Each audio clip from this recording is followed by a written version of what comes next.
আসছে শ্বশুর জামাই। কবে, কখন, কোন চ্যানেলে, কোন প্রোডাকশন এর ব্যানারে আসছে নতুন মেগা সিরিয়ালটি, সমস্ত কিছুই জানাবো আজকের এই ভিডিওতে। ভিডিওটি সম্পূর্ণ দেখুন।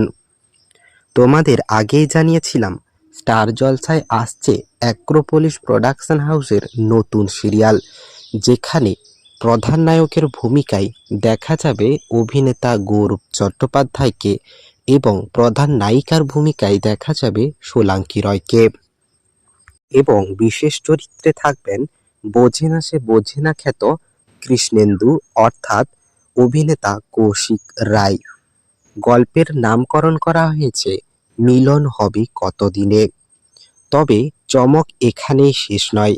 গল্পের নায়ক গোরার মেজ ভাই এর চরিত্রে দেখা যাবে অনুরাগের ছোঁয়াখ্যাত কৃষ্ণ অর্থাৎ কুশল ঠাকুরকে। এছাড়াও গল্পের নায়ক গোরার ছোট ভাই এর চরিত্রে দেখা যাবে জনপ্রিয় অভিনেতা পারথী সিংহকে, যাকে আমরা দেখেছি অনুরাগের ছোঁয়ায় জয় সেনগুপ্ত চরিত্রে।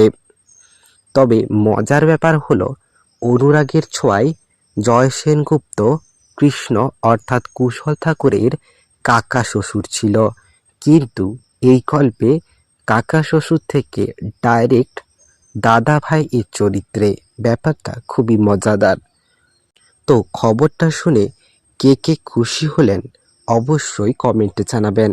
আর ভিডিওটি ভালো লাগলে একটা লাইক দিয়ে চ্যানেলটাকে সাবস্ক্রাইব করে দিবেন। দেখা হচ্ছে পরের ভিডিওতে। ধন্যবাদ।